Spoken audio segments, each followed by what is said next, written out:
Pues bueno, familia, un gusto una vez más darles la bienvenida a este canal de YouTube que, como ustedes saben, lo he abierto para compartir con todos ustedes reflexiones teológicas, bíblicas, espirituales, que les ayuden a todos ustedes, sobre todo a lo que más importa en el cristianismo, que es a seguir a Jesús y a encarnarlo en la vida cotidiana.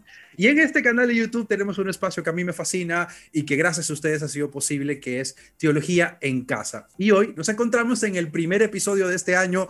Este año venimos con un formato un poco distinto, así que espero que a todos ustedes les guste, les parezca y sobre todo les interpele. Así que aquí abajo en los comentarios no dudes en dejar tus opiniones en lo que estás de acuerdo, en lo que no. Todo es válido siempre y cuando des el respeto, por supuesto. Así que son bienvenidos todos los comentarios, consejos, ayudas. Si tienes a alguien que quisieras que se pasara por la sala de Teología en Casa, pues también lo puedes hacer.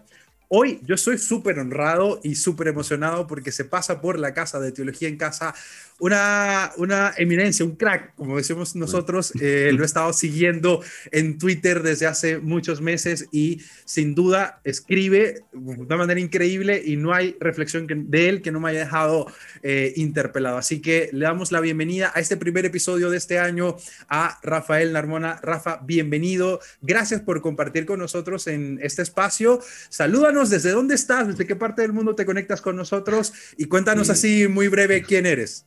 Muy bien, pues muchas gracias, Marcos. En primer lugar, me parece que has exagerado un poco. Me has atribuido pues más cualidades de las que tengo. Bueno, yo vivo en Madrid, en un pueblo que está situado a las afueras, a unos 50 kilómetros.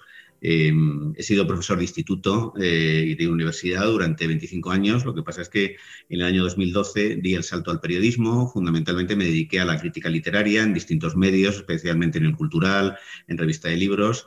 Y también he publicado hasta ahora 3 obras. Pues un libro de cuentos que se tituló El sueño de Ares, un libro autobiográfico, Miedo de ser dos, y un ensayo sobre la mística, que se publicó hace unos meses, Peregrinos del Absoluto, y que la verdad es que está funcionando muy bien. Lo publica una editorial nueva, Taugenit, que pertenece al grupo Herder.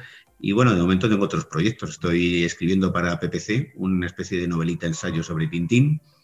Y he terminado una novela que voy a intentar pues, sacar con una editorial grande. De momento pues, tengo el apoyo de varios escritores, pero hasta que me den el sí, pues prefiero ser prudente. Y bueno, pues yo ya tengo bastante más edad que tú. Yo tengo ya 57 años y he vivido muchas cosas. Estudié en un colegio religioso con padres reparadores y padres jesuitas. Me pilló el momento del auge de la teología de la liberación y luego la irrupción de la contrarreforma que representó el pontificado de Juan Pablo II, lo cual a muchos nos alejó de la Iglesia, porque vimos con mucha frustración un retroceso. Parecía que el espíritu del Concilio Vaticano II se había perdido y que estábamos regresando a la época de Pío IX y del Silabus y de todas estas condenas. Y lo cierto es que en España yo creo que es el país más ateo de Europa y el país más anticlerical. Aquí no en vano durante la Guerra Civil hubo un auténtico genocidio, se asesinó a más de 6.000 sacerdotes y en parte fue por la alianza pues, entre lo que es el clero y las oligarquías, pero en cualquier caso fue muy injusto porque también murieron sacerdotes que no tenían culpa de nada. Lo cierto es que cuesta trabajo imaginar España sin el trasfondo cristiano, pero al mismo tiempo es un trasfondo que está en crisis y las iglesias cada día están más vacías. El anticlericalismo ha florecido, también con los escándalos sexuales.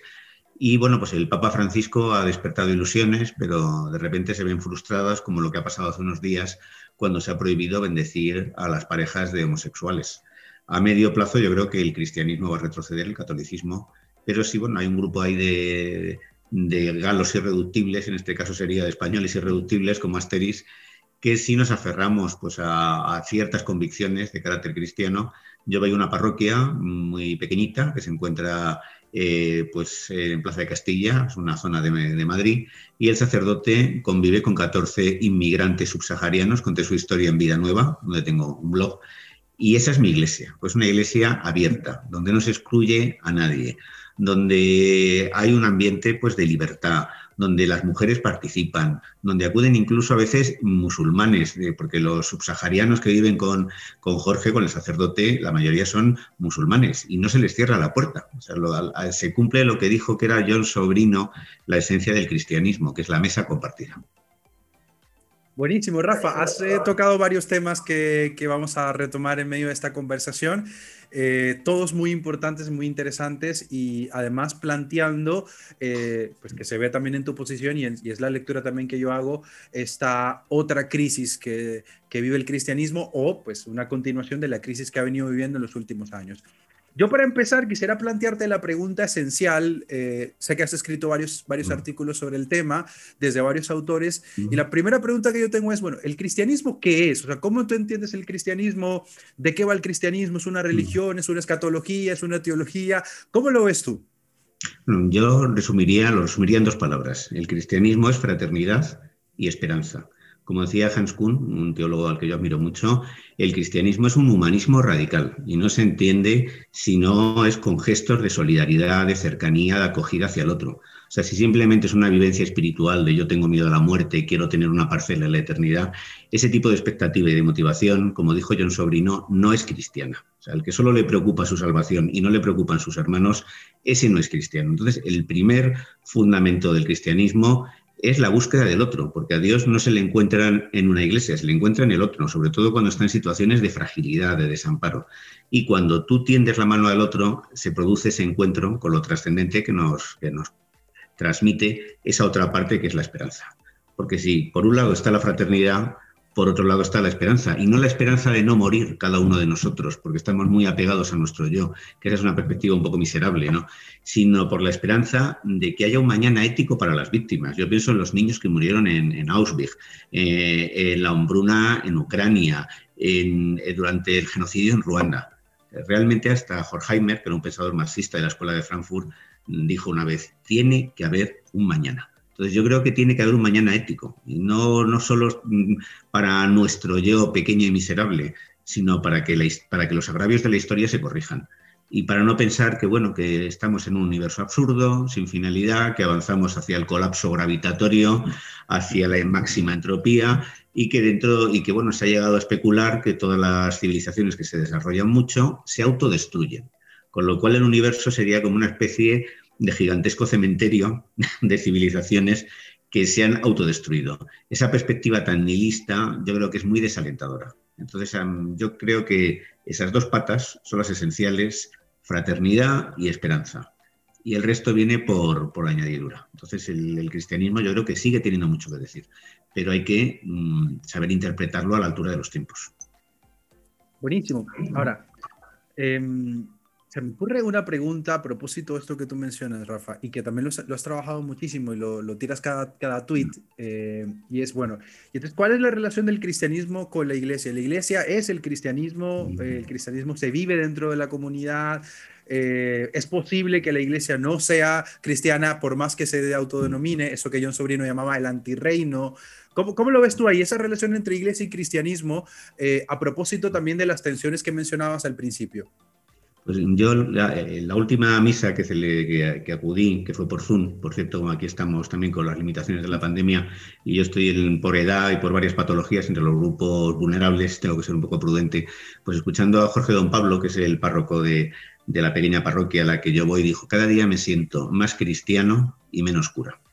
Entonces, hay evidentemente, bueno, por mucho que se diga, en el Evangelio no se desprende que Jesús imponga una estructura jerárquica, con un conjunto de dogmas, una institución tan jerarquizada, tan organizada como la Iglesia.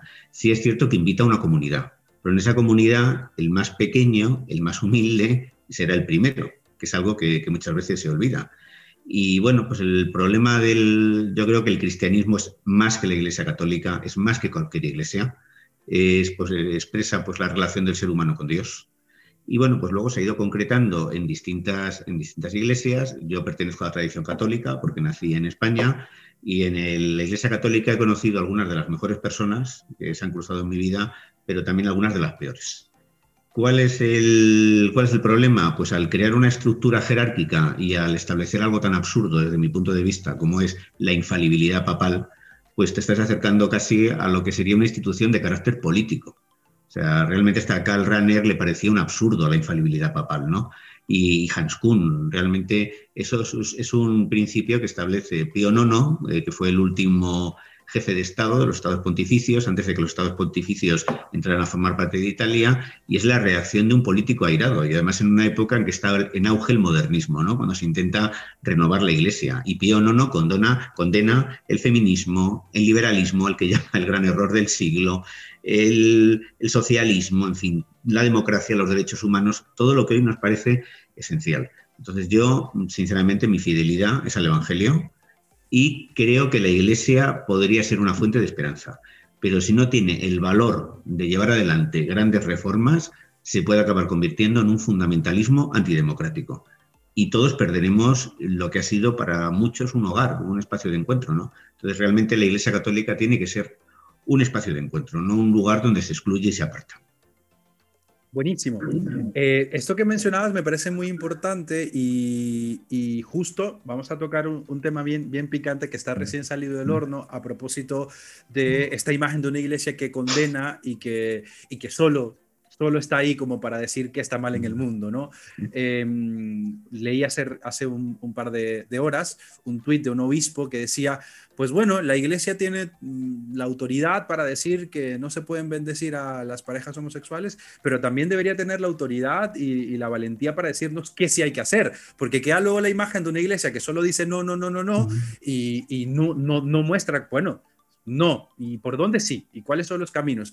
¿Qué piensas tú de este Dubium y de este documento, de esta brevísima carta, brevísimo texto de la Congregación para la Doctrina de la Fe, que pone en tensión de nuevo, pues bueno, la comunidad LGTBI y pues esto que llamamos catolicismo? ¿Cómo lo ves tú? ¿Qué piensas? ¿Qué reacciones te provocó cuando lo leíste? En fin. Las reacciones que me provocó fue tristeza, pesar, abatimiento, desilusión. Yo recuerdo que hace unos meses, pues, Francisco había dicho que los homosexuales también tienen derecho a tener una familia, un entorno afectivo, gente que les quiera, que les apoye. Y ahora de repente viene esto. Realmente ha salido de Francisco, ha salido del sector más conservador de la curia. Francisco a veces es ambiguo y es difícil interpretarle, ¿no? Por un lado siembra esperanza, pero luego provoca grandes desilusiones. A mí esta declaración me parece una desgracia para todos, incluso me parece que atenta contra valores democráticos elementales. Me recuerda un poco a los ayatolás, no me parece cristiana, porque, en fin, yo no veo nada malo en amar. Incluso entre dos personas del mismo sexo yo no veo ningún inconveniente para que se amen. Lo que sí me parece mal es el odio, la exclusión, la violencia. Todos los que vivimos la Iglesia desde una perspectiva abierta nos hemos sentido muy dolidos. Por ejemplo, aquí varios jesuitas en España, ¿no?, que han hecho declaraciones en las redes sociales, o jesuitas en Estados Unidos, ¿no? Pero al mismo tiempo que, o el caso de los obispos alemanes, que me parece fantástico lo que han dicho, ¿no?, de que van a seguir bendeciéndolos.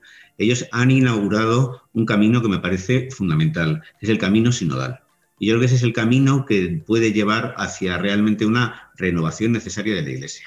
Lo otro, pues, es volver, pues no sé, a los tiempos de Pío IX o de Juan Pablo II. Hizo cosas positivas, pero la verdad es que ha abierto la puerta a un montón de cosas indeseables. Pienso, por ejemplo, los heraldos del Evangelio, que yo no sé si existen en América Latina, me parece que sí, pero esto ya, además aquí no hay cristianismo. Lo que hay detrás de estos movimientos es la eterna extrema derecha que está intentando instrumentalizar el mensaje cristiano y apropiarse de su influencia para defender sus privilegios. Entonces, realmente, si la Iglesia va por ese camino, va a perder el escaso prestigio que le queda y se va a convertir en un reducto fundamentalista.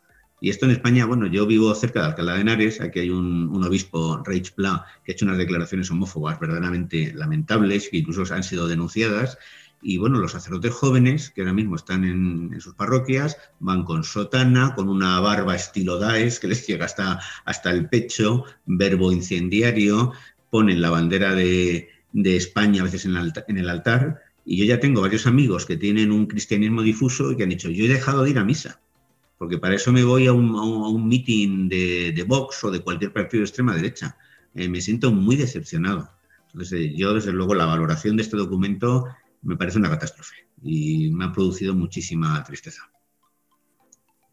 Vuelves a mencionar el tema de la extrema derecha y bueno, y de esta tensión que hay por una iglesia que parece estar más del lado de los poderosos que del lado de los oprimidos, de los vulnerables. bueno, ¿qué le queda a la iglesia? O sea, ¿cuál sería la tarea que tendría que vivir? Tú mismo lo has mencionado, o sea, el Papa Francisco por momentos da como estos pasos de esperanza, Fratelli Tutti, que fue un momento como, oye, mira, está dando pasos serios de encuentro con las demás religiones, además que dice unas cosas que seguramente a algún par de católicos no les va a gustar por el tema de la puerta abierta a las otras religiones como espacios y lugares de encuentro con Dios y encuentro con el hermano. Bueno, pero entonces existe una misión de la iglesia, llegamos al extremo de decir, pues prescindamos de ella, como hicieron algunos de los reformadores pues en toda la época del Renacimiento y del humanismo. ¿Cómo lo ves tú? ¿Qué crees que se podría hacer? Si hay algo de rescatable allí.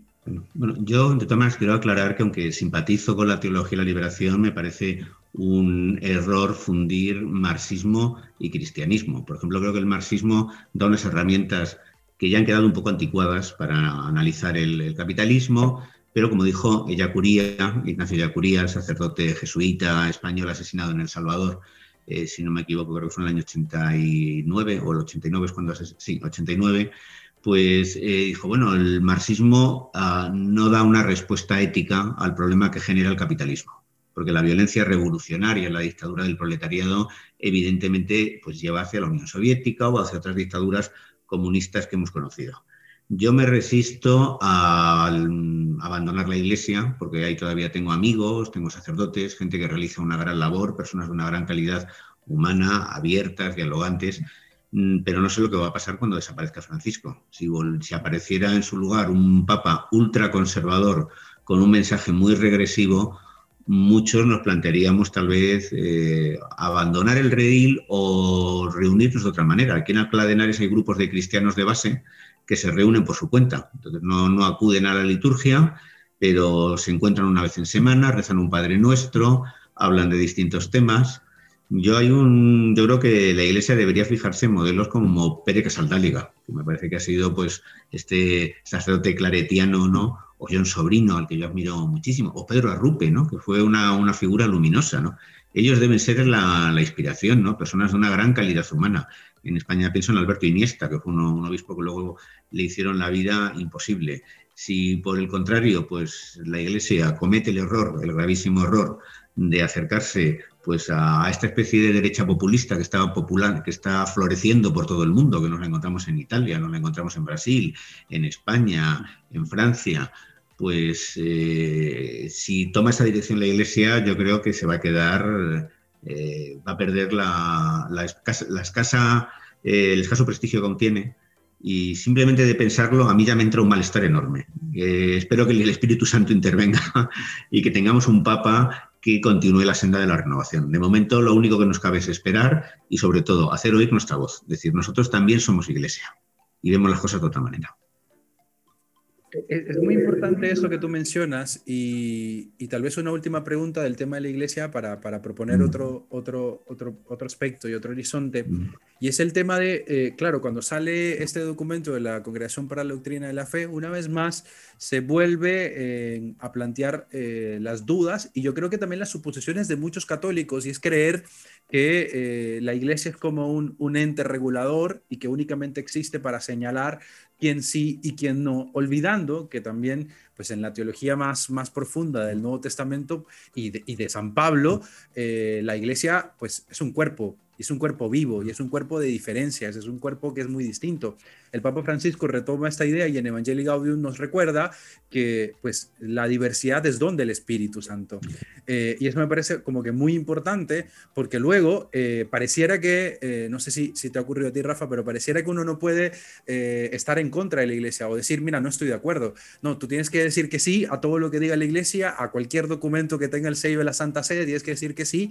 ¿Y dónde queda entonces la libertad? ¿Y dónde queda la posibilidad de decir, mira, yo creo que esto puede ser de otra manera?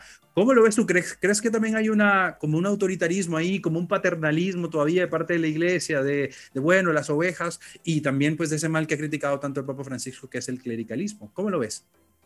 Hombre, yo pienso que la fidelidad a la iglesia se manifiesta con un espíritu crítico. O sea, cuando quieres a una persona y tú ves que comete un error, se lo señalas. Otra cosa es que utilices eso para humillarla o degradarla. Pero yo creo que en la amistad, en el amor, pues hay una relación digna, cuando existe la libertad de manifestar lo que no te gusta, ¿no? Entonces, Hans Kuhn o Karl Rahner han criticado a la Iglesia Católica, pero han permanecido fieles a ella. Yo creo que esa crítica es un ejercicio de fidelidad. Lo que pasa, yo creo que el problema es que hay un sector que quiere pues rentabilizar a la Iglesia y que cree en la Iglesia, pero no cree en Jesús, que eso es una cosa que ya pasó con Charles Maurras en los años cuando apareció Acción Francesa, o incluso con Hitler. Hitler admiraba mucho a la Iglesia Católica y quería que el Reich alemán pues, la utilizara como modelo para durar 1000 o 2000 años. En cambio, pues el Evangelio le molestaba, le estorbaba. Entonces, vamos a decir, lo primero es el Evangelio. Lo segundo es la Iglesia, que es una institución imperfecta. Y, en último término, todos los grandes reformadores han tenido problemas. San Francisco de Asís. O sea, todos los grandes profetas, los grandes reformadores, se han encontrado primero con un muro de incomprensión. Le pasó a San Juan de la Cruz, que estuvo prisionero de los carmelitas calzados, que le tenían en una antigua letrina habilitada como calabozo y le humillaban y le pegaban. También Santa Teresa tuvo problemas. El libro de la vida acabó en manos de la Inquisición, aunque no se llegó a prohibir. Cuando ya muere está en manos del Santo Oficio todavía.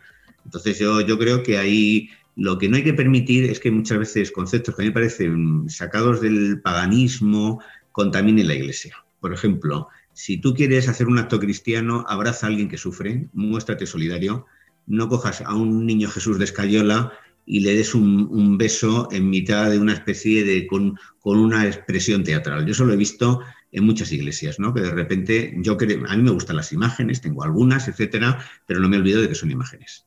Y entonces hay que un poco, yo creo que la cuestión es volver al espíritu del Evangelio. Y yo conozco muchos sacerdotes que están muy cerca del espíritu del Evangelio. Aquí hay muchas parroquias en Madrid donde todavía te encuentras ese espíritu abierto. El problema son las nuevas generaciones, las personas que tienen más o menos tu edad. Me contabas que tenías 26 años. Ahora mismo, pues en España, los chicos de tu edad que se quieren hacer sacerdotes tienen ideas ultraconservadoras. Entonces sueñan con volver a la misa en latín, con volver a la sotana y se dedican a soltar burradas en las redes sociales. Incluso la extrema derecha católica está organizada, lanza ataques organizados contra los perfiles que no le gustan. Entonces yo creo que la fidelidad a la Iglesia se manifiesta luchando contra ese clericalismo que desfigura el Evangelio y que al final está dividiendo y sobre todo arrebatando la esperanza a muchas personas.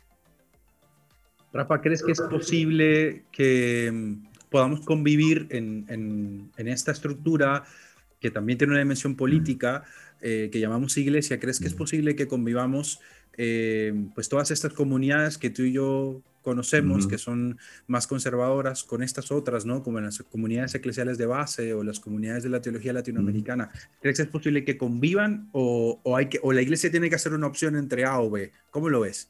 No lo sé, yo tengo una amiga que dice que ya hay un cisma, una amiga que es teóloga, dice que ya estamos viviendo un auténtico cisma. Curiosamente, por ejemplo, el Opus Dei, que en España tiene bastante fuerza, bueno, aquí se creó, pues yo me he encontrado personas en el interior dialogantes. Hoy en día, pues la obra, como les gusta a ellos llamarla, se ha desplazado hacia posiciones más de centro-derecha, tienen una actitud más abierta, es más fácil entenderse con ellos. Entonces yo creo que yo tengo varios amigos del Opus Dei y no tengo ningún problema con ellos. Yo creo que podemos formar parte de la misma comunidad. El problema es que están surgiendo más allá pues actitudes que esto parece el integrismo islámico de los ayatolás, ¿no? Cosas además casi irracionales y grotescas, ¿no? Yo no sé si esto está sucediendo en América Latina, pero en España es muy preocupante que no hay una nueva generación de sacerdotes con una perspectiva abierta, que ni siquiera está en la onda de Comunión en Liberación o del Opus Dei, que son movimientos laicos conservadores, sino que se está yendo hasta hacia un fundamentalismo disparatado. Entonces yo creo que sí se puede convivir con grupos conservadores, razonablemente conservadores, pero hay pues una tendencia fundamentalista que yo no sé cómo se podría erradicar y que no entiendo tampoco cómo ha surgido, ¿no? O sea, no entiendo cómo un chaval, de 26 años se siente atraído pues por estas posturas tan intolerantes, ¿no? Que aquí se llaman tradicionalistas, ¿no? Y que están pues casi deseando volver a Trento, ¿no? Esto roza ya casi lo grotesco, ¿no? pero yo creo que sí hay posibilidades de convivir dentro de unos márgenes razonables. Es como si yo, desde la teología de la liberación, pues defiendo la lucha armada y me presento con una metralleta en una parroquia. Evidentemente, esas posturas radicales son incompatibles con la convivencia. Pero lo que pasa es que los que más radicales tienen mucha presencia, chillan mucho, se les escucha mucho. Y yo lo que no sé es si a Francisco le falta determinación para avanzar más, si está de alguna manera pues atrapado por una estructura que él no puede controlar, pero este último gesto la verdad es que ha causado muchísima desolación, pero yo creo que sí es posible convivir, sí es posible. Bueno, Rafa, gracias por esta como primera parte sobre el tema de la iglesia. Yo quisiera ahora volver en el marco también de la misma historia de la iglesia, con todo este espíritu que tú muy bien has llamado el espíritu del concilio, con este gran teólogo que ha tenido la iglesia, que es Karl Rahner. Y a propósito de tu libro, ¿no? Esta famosísima frase de Karl Rahner de, pues, el cristianismo del futuro será místico o no será. No sé si ahí todavía hay alguna esperanza, hay alguna respuesta. ¿Cómo entiendes tú, pues, esta posición de Karl Rahner, esta visión de él, de la iglesia del futuro, pues que ya estamos viviéndola, con el tema de la mística? Yo pienso que la mística se ha comprendido muy mal, porque a veces se cree que es una especie de... se confunde con un estado alterado de conciencia, ¿no? Que te conduce hacia un encuentro teatral, milagroso con lo trascendente. Entonces hay que tener en cuenta que, por ejemplo, cuando Santa Teresa describe sus experiencias místicas que acontecen en el siglo XVI, pues lo hace con el lenguaje de su época. Por ejemplo, el famoso pasaje de la transverberación, el dardo de oro largo, la flecha, pues es una figura recurrente en la lírica renacentista. Entonces ella intenta contar algo casi inefable con el lenguaje de su tiempo, con la perspectiva de su tiempo. El que busque la mística creyendo que es como una especie de viaje psicodélico semejante al que se experimenta con una droga muy potente, se va a llevar una desilusión enorme. O sea, Dios no va a salir de repente de detrás de una cortina, ni va a aparecer entre fuego. Yo creo que la mística, sobre todo a partir del siglo XX, está más cerca de Marta que de María. Porque supuestamente la mística es María que escucha a Jesús y Marta está demasiado preocupada limpiando la casa. Santa Teresa decía que quería que sus novicias fueran mitad Marta, mitad María, y Thomas Merton ha hablado de lo que él llama contemplativos en el mundo. Es decir, la vivencia mística es la sensación de estar conectado con Dios, es la sensación de habitar en un cosmos trascendente, donde hay belleza, donde hay verdad, donde las cosas no tienen un sentido y donde es posible la libertad, donde es posible la creatividad. Y es casi un golpe de clarividencia. Yo recuerdo, estuve muchos años luchando con una especie con un duelo complicado. Yo he perdido prácticamente no, he perdido a todos mis hermanos, muertes prematuras, trágicas. También falleció mi padre cuando era un niño. Y llegó un momento en que el peso de la muerte se había vuelto insoportable en mi vida. Y tenía una sensación de precariedad, de que cualquiera, incluso mi mujer enfermó, también estuvo muy grave, estuve a punto de perderla. Y bueno, un momento en que yo caí en una especie de depresión, donde yo me sentí que me rompía por dentro, ¿no? Ya no podía asumir tanto dolor. Y estuve así unos años y un día, pues bueno, estaba en la terraza de mi casa mirando el campo y empecé a ver pues cómo volaba un milano cerca de un arroyo, sonaba la misa en si menor de Bach y tuve una sensación de plenitud y dije, bueno, realmente vivir así es una estupidez, ¿no? Lo verdaderamente místico es lo que le sucede a Etty Hillson cuando está a punto de que la deporten a Auschwitz y dice, aunque dentro de 3 días mi cuerpo se pudra en Polonia, la vida merece la pena. Creo en Dios y creo en el hombre. Entonces, si una persona que está a punto de morir de una manera trágica encuentra belleza en la vida, me pareció intolerable que yo estuviera hundido en la tristeza. Y para mí ha sido como una especie de momento místico. A partir de ahí le di la vuelta a mis ideas. Y cuando me preguntan, ¿y cómo saliste de la depresión? Digo, pues mira, las pastillas no me ayudaron nada, la psicoterapia muy poco o nada. Y lo que realmente pues, me ha ayudado ha sido el amor de mi mujer, mi vocación literaria y la esperanza. La esperanza que encontré pues, en pasar del pesimismo a la convicción de que Dios estaba ahí dándole espesor, sentido y profundidad a todo. Y que no es una especie de mago. Yo no creo en los milagros. Yo no sé esto, creo que la providencia es una inspiración, no es una especie de mando teledirigido. Y la confianza que te da creer en Dios te convierte en un místico, porque ya no estás apegado a lo inmediato, a lo finito, a lo que se va a corromper, degradar, lo insalvable. sino que aprecias permanencia, profundidad, hondura, densidad. Y yo creo que un poco eso es lo que decía Karl Rahner, no a la idea de que tenemos a Dios detrás de la espalda, hablándonos al oído y guiando nuestra mano. Esa es una visión un poco infantil. O sea, la mística del siglo XXI es la de un monje como Thomas Merton, comprometido con el mundo, apasionado y con una gran confianza en Dios. Me parece muy importante esto, y aprovecho que lo mencionas porque otro autor español que sigo muchísimo, Pablo de Ors, justo en Vida Nueva publicaba hace un tiempo el tema de la importancia del silencio y de que el cristianismo se había configurado por muchísimo tiempo con palabras y con palabras, pero que en este momento la gente ya está un poco hastiada de las palabras, justamente porque todas las promesas que se nos hicieron desde los movimientos políticos, incluso desde la iglesia, pues hasta el sol de hoy, pues no se ha verificado que sean del todo ciertas. Entonces, Pablo habla de la necesidad de que el cristiano y la cristiana de hoy tenga la capacidad de regalarle ese silencio que el mundo también pide, ¿no? Esa necesidad de el encuentro también con los otros, el encuentro con el silencio, con Dios. Y otra cosa que me parece importante de esto mismo, ¿sabes? Como que repensar todo el tema de nuestra espiritualidad cristiana, que por muchísimo tiempo se ha planteado como eso, ¿no? Como yo me encuentro con Dios conmigo ahí, conmigo mismo, y ya con esto estoy orando o meditando, olvidando la otra parte importante que es la encarnación, el encuentro con el otro. ¿Cómo en esta misma lógica de palabra y silencio, cómo la integramos? ¿Cómo lo ves tú a nivel de espiritualidad cristiana? Hombre, yo creo que por un lado Pablo de Ors ha hecho una gran tarea abordando el tema del silencio y la meditación, y al igual que Thomas Merton ha puesto el cristianismo en contacto con las tradiciones orientales. O sea, no se puede menospreciar lo que aporta el budismo, lo que aporta el taoísmo. Vivimos con muchas prisas, somos incapaces de sentarnos y simplemente contemplar un paisaje o buscar el silencio o el encuentro con nosotros mismos.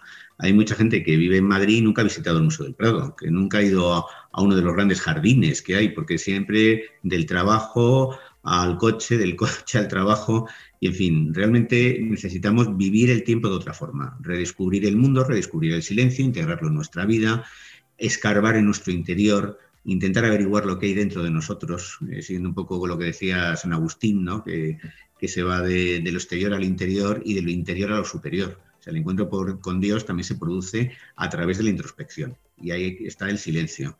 Entonces, muchas veces sobran estas declaraciones y estos dogmas. Yo creo que el cristianismo es una cosa más sencilla, no hace falta grandes declaraciones dogmáticas, sino que es una forma de estar en el mundo. Pero, al mismo tiempo, ese silencio y esa introspección no deben también estar complementados por lo que hablabas de la encarnación. Para mí, lo más cristiano que yo he visto en mucho tiempo son los encuentros en mi parroquia, cuando hay, después de la celebración, pues antes de que viniera el COVID, nos quedábamos, comíamos.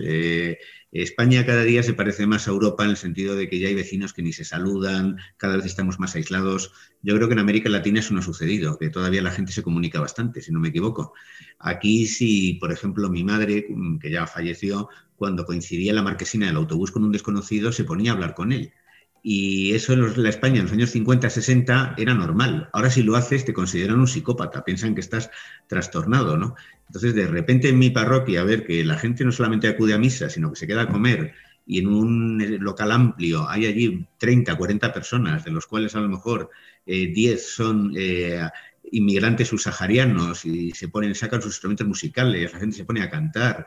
Bueno, pues yo creo que esa alegría de la mesa compartida pues ahí está la esencia del cristianismo, no en las grandes declaraciones retóricas. Entonces el cristiano puede cultivar un poco lo que ha hecho Pablo de Ors, el encuentro consigo mismo y al mismo tiempo el encuentro con el otro. Lo que sobran son, pienso yo, las solemnidades. Yo no soy partidario ni de arrodillarme. En la iglesia en la que acudo la gente no se arrodilla. Conozco otra donde han quitado también por los reclinatorios, porque se supone que tú te sientas... Jesús nunca pidió que le lavaran, que le honraran de una manera, fue el que lavó los pies, ¿no? Aunque también se los lavaron a él, pero tuvo un gesto de máxima humildad, intentando acabar con estas diferencias jerárquicas, ¿no? Y sentó a su lado a todo el mundo, a la prostituta, al enfermo, a todos los excluidos. Bueno, querido, Volviendo a este punto, quisiera retomar uno de tus últimos tweets que también trajo bastante revuelo, y fue este donde ponías y hablabas, ¿no? De varios teólogos como Cardenal, por ejemplo, y hablabas de que un poco la herencia que había dejado Juan Pablo II y Benedicto XVI pues había sido la persecución de estos que intentaban apostar por una iglesia menos jerárquica y mucho más de hermanos y hermanas, a propósito pues, de esto que mencionabas al final. Sé que, pues porque también lo fui y lo miré, sé que las reacciones de muchísimos fueron pues bastante duras. ¿Por qué piensas esto? ¿Por qué piensas que Juan Pablo y Benedicto dejan esta herencia de una iglesia que persigue a quienes piensan un modelo de iglesia, ¿no? Recordemos ahí el texto de Leonardo Boff de carisma, ¿no? Y poder, esta idea de una iglesia distinta, menos jerárquica, más de hermanos y hermanas, con pues fuera esas distinciones de quién es el líder o el que está arriba y nosotros hacemos caso. ¿Por qué la iglesia, en las figuras que tú mencionabas, Juan Pablo II y Benedicto XVI, crees tú que perseguía este otro modelo de iglesia lejano muchas veces al modelo que vemos desde el Vaticano? Pues yo no sé, yo a veces con el tiempo me he preguntado si hasta han intervenido cuestiones políticas. O sea, desde la misteriosa muerte de Juan Pablo I, que todo el mundo dice que hubiera continuado, pues tenía un espíritu abierto, en fin, simplemente su aspecto físico era el de un buen hombre, dijo que Dios era madre. Yo creo que él habría sido pues un buen papa. De Juan Pablo II se dijo que fue el papa del Opus, que en un principio intentó hacer la tesis doctoral en una universidad, no sé si fue jesuita, y se la rechazaron, y al final pues lo acogió, lo financió. Todo esto lo leí en un artículo de Hans Kuhn, y sí es cierto que teológicamente Juan Pablo II es bastante mediocre. Lo cierto es que la teología de la liberación, hay un momento en que Estados Unidos la considera que es un peligro, que puede contribuir a desestabilizar América Latina. Se empieza a asesinar a sacerdotes. Ahí está el caso de Óscar Romero, al que yo admiro muchísimo. Y curiosamente, pues aparece como un papa contrarreformista. No sé muy bien cómo llegó hasta allí. Él es cierto que venía de un país comunista, que había vivido lo que era la falta de libertad en un país del otro lado del telón de acero, pero intentó pues acabar con el Concilio Vaticano II. Tuvo gestos de apertura hacia otras religiones, visitó una sinagoga, pidió perdón por los errores de la Iglesia, pero al mismo tiempo desató una persecución verdaderamente vergonzosa, ¿no? Yo recuerdo cuando se negó a bendecir a Ernesto Cardenal y unos días después estaba con Pinochet en un balcón. Y en un momento en que se estaban violando los derechos humanos en Chile de una manera flagrante, solo se puso a hablar pues, de la inmortalidad.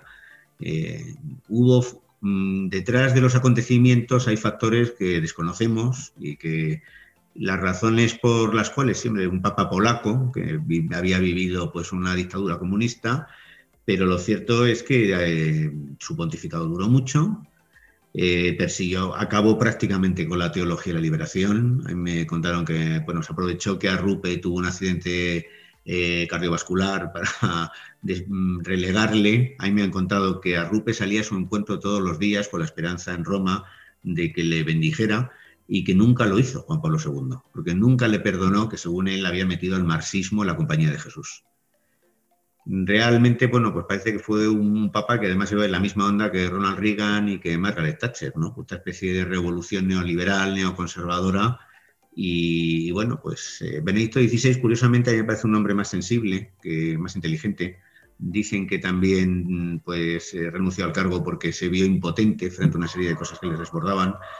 Se ha dicho que Juan Pablo II miró hacia otro lado con el tema de los escándalos sexuales. No sé si es cierto. Pero bueno, ahí estaba Marcial Maciel, ¿no? Realmente es bochornoso, ¿no? Estas imágenes de este hombre que era un pederasta, un cocainómano, un violador, no sé, de repente recibiendo todo tipo de apoyos por parte de Roma y en cambio, al parecer Óscar Romero, cuando viajó a Roma y se entrevistó con Juan Pablo II, le trató fatal, le dijo que se pusiera al servicio del gobierno, que en ese momento el gobierno lo que estaba haciendo era perseguir implacablemente a la oposición y violar sistemáticamente los derechos humanos.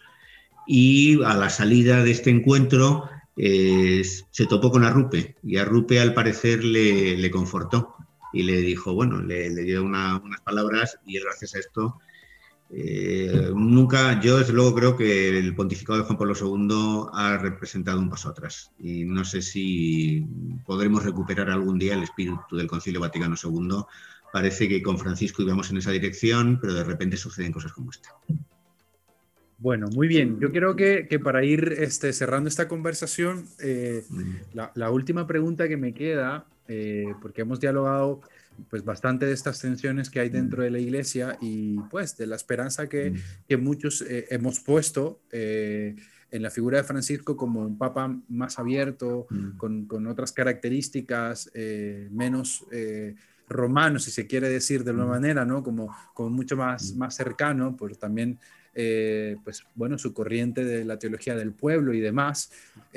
Acabamos de celebrar 8 años de eso y bueno, muchísimas personas se hicieron eco en las redes, ¿no? Pues dándole gracias por tantos procesos y caminos llevados adelante, ¿no? Pero al mismo tiempo seguimos viendo que es mi sospecha, ¿no? No solo es él, sino también toda esta maraña de cardenales y obispos que le han hecho la vida imposible, ¿no? Entre Robert Sara, Müller y tantos otros con las dubias y demás, y creo que se le ha hecho también muy difícil pues llevar adelante todo este proceso, ¿no? Pero luego también sale con estas declaraciones, ¿no? Cuando le dice a los jesuitas de los Países Bajos, si ustedes quieren ayudar a la iglesia, pues ayuden a que el Concilio Vaticano pues se actualice, vaya adelante, porque todavía no hemos terminado de encarnarlo y de llevarlo adelante. Mi última pregunta, Rafa, es ya desde tu posición como académico y también con las reflexiones que has hecho en temas de teología, es, bueno, ¿cómo está la relación hoy de la teología contemporánea, ¿no? Podríamos hablar de la teología, por poner un ejemplo, la feminista, toda esta exégesis que hoy se está haciendo de los textos bíblicos, una teología mucho más abierta, mucho más contemporánea, la teología queer, que también ha aparecido por ahí. La relación entre la iglesia y la teología, parece que la teología como que va avanzando, como que va creciendo, como que va adelante y mientras tanto como que la iglesia va un poco más despacio detrás. ¿Qué crees tú que está pasando ahí, teniendo hoy en día, en este momento en la iglesia, ¿no? Pues tantos teólogos, España nos sigue revelando también muchos teólogos y teólogas que están haciendo cosas increíbles, que están apostando desde diferentes frentes en América Latina, Estados Unidos y demás, pero parece que, ¿no? Como que a estos teólogos no se les escucha, ¿no? Sus posiciones a veces como que no llegan. Y la gente del pueblo, del común, ni se entera tampoco de todos esos avances que ha hecho la teología. ¿Cómo lo ves? Es cierto que no existen estas figuras como Karl Rahner o von Balthasar o Congar, estos grandes teólogos, o en el campo protestante, como Moltmann, ¿no? Como estos teólogos que eran filósofos y que ya tienen un lugar destacado en la historia de la filosofía. Yo si tuviera que escoger un teólogo sería Moltmann, aunque también siento mucho aprecio por Metz, me parece también otro, por su teología de los ojos abiertos. Entonces, no hay figuras, ahora más bien los teólogos se mueven en un terreno más volcado a cuestiones de actualidad, ¿no? Parece que están más en el mundo y que se han alejado un poco más de los grandes discursos teóricos con mucha influencia de la filosofía. Pero yo sigo aquí en España con mucha atención a Pagola, me gustó mucho su libro de Jesús, que le costó a él muchísimos disgustos, le hicieron la vida imposible, intentaron que el libro desapareciera, pero el libro sigue ahí y se ha leído mucho, lo cual revela que de repente un libro que da una imagen distinta de Jesús en España ha sido un éxito de ventas. No sé si se han vendido 300.000 ejemplares. Eso da que pensar, ¿no? Nos decía Juan José Tamayo que la gente, pues rechaza a veces a la Iglesia, pero muy raramente a Jesús. Es muy difícil encontrar declaraciones en contra de Jesús, diciendo que era esto, que era lo otro, ¿no? El problema se tiene, pues, con la institución, pero no con esta figura que incluso desde perspectivas ateas se simpatiza con todo lo que él representa, ¿no? Con su mensaje de fraternidad y esperanza. Yo quiero profundizar más en la teología feminista, la conozco poco, pero creo que la teología feminista puede aportar muchas cosas y yo creo que la mujer podría ser el factor que renovara la Iglesia.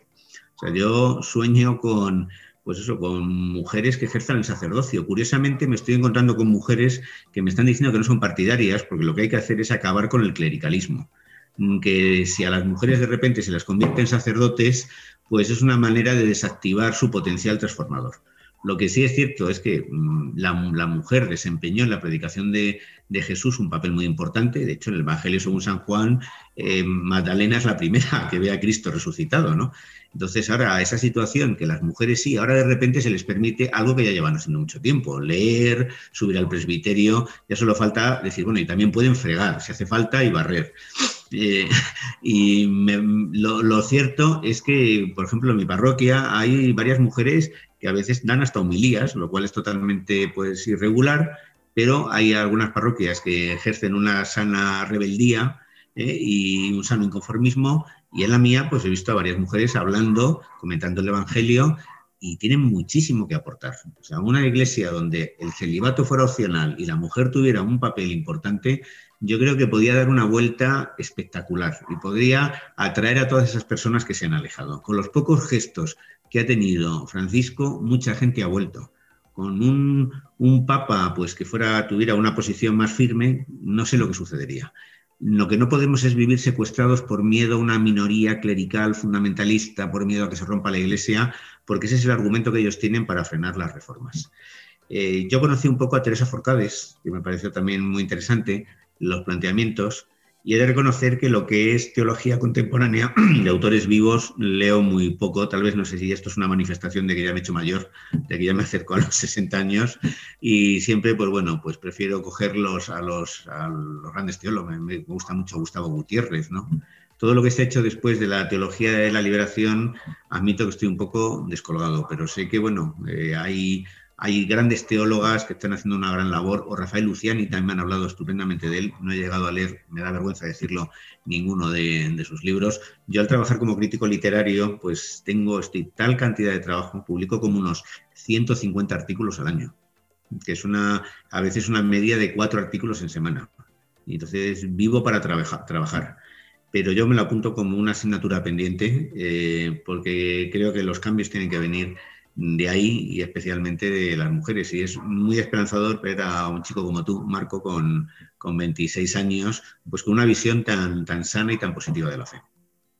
Bueno, Rafa, ¿no? Gracias a ti por pasarte por aquí, por también contarnos tu experiencia, y pues bueno, a todos los que están viendo este episodio lo dejo claro también, ¿eh? Que se puede disentir, que este espacio es justamente para eso, para dialogar desde el respeto y desde el cariño. Al final, a la hora de la verdad, en la mesa compartida, como dice John Sobrino, pues nos sentamos todos, absolutamente todos, seamos de esta u otra posición, pues seguiremos siendo hermanos y hermanas en Jesús, como nos menciona también Pablo, para construir el reino de Dios y la iglesia. Así que este espacio procura justamente eso, intentar poner otras voces a dialogar, a ver si de pronto podríamos llegar a hacer una síntesis, que es un poco el sueño también que guardo en mi corazón, una síntesis entre todas estas posiciones que son para mí muy importantes y muy válidas. A propósito de Rafael Luciani, que lo menciona Rafa, pues aquí en este canal tenemos 6 diálogos con él de teología, hablamos de cristología, que es la materia en la que Rafa se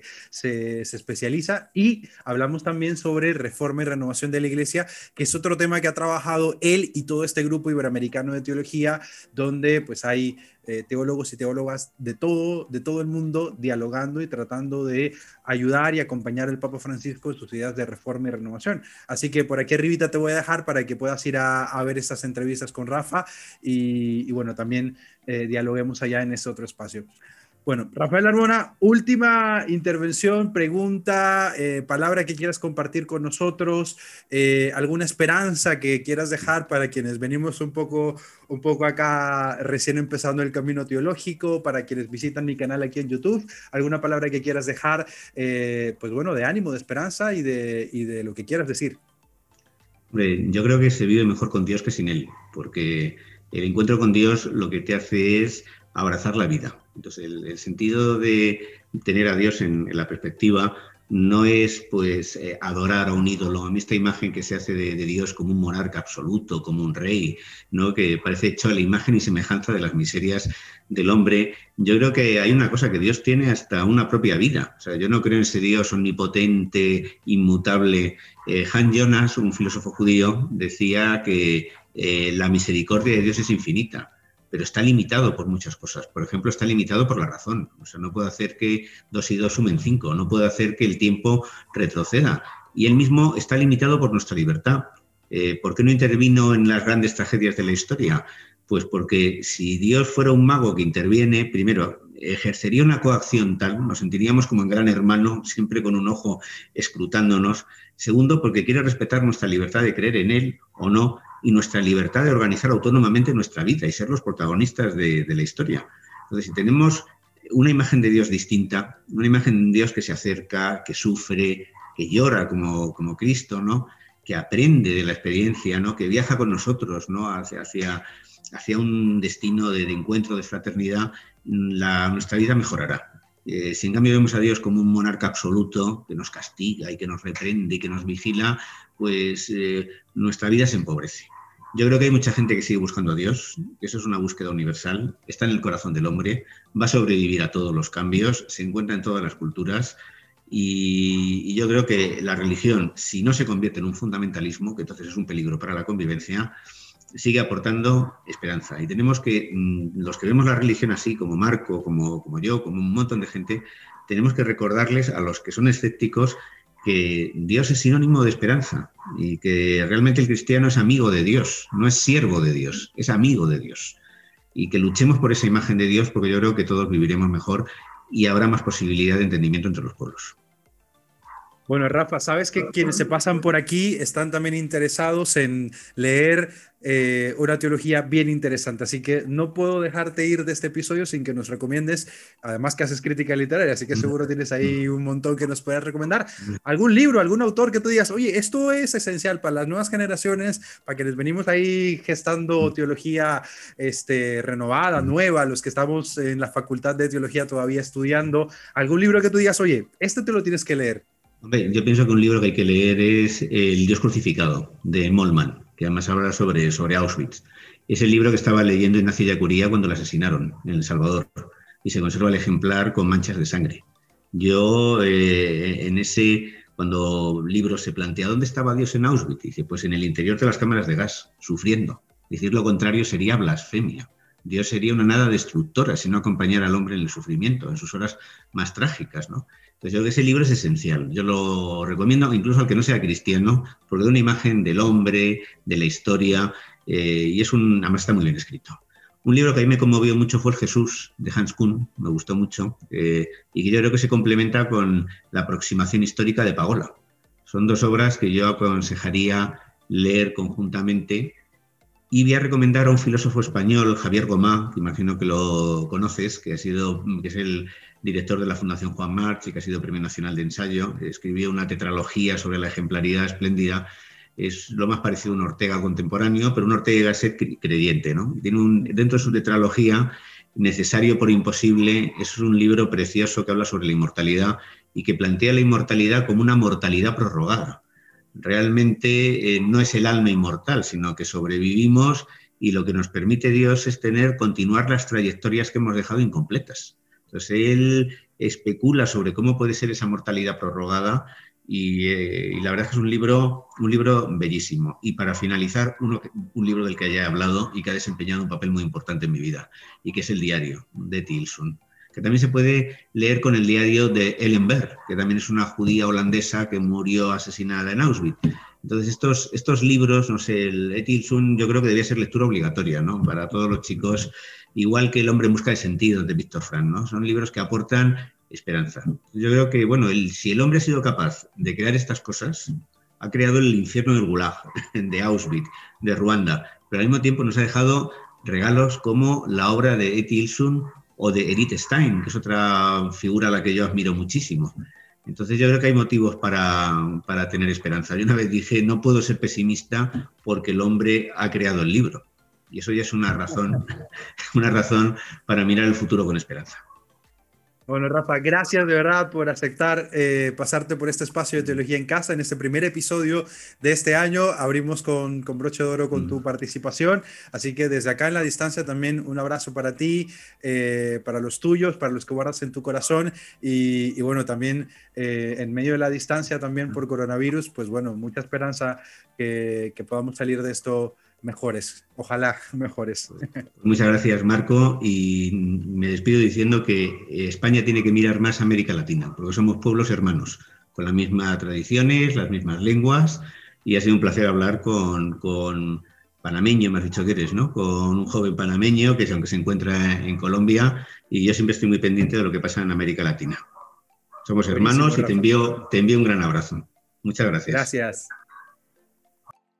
Familia, esto ha sido todo por este video. Te dejo un par de videos más por si te interesan y por favor te recuerdo que le des like, le des a suscribirse, les des a la campanita para que te lleguen las notificaciones, dejes tu comentario si quieres proponer algo, preguntar algo y por supuesto que no te olvides que nos encontramos en todos los espacios digitales del mundo como @soymarcosalas. Sin más, ora por mí, yo oro por ti y te recuerdo que Dios te acompaña.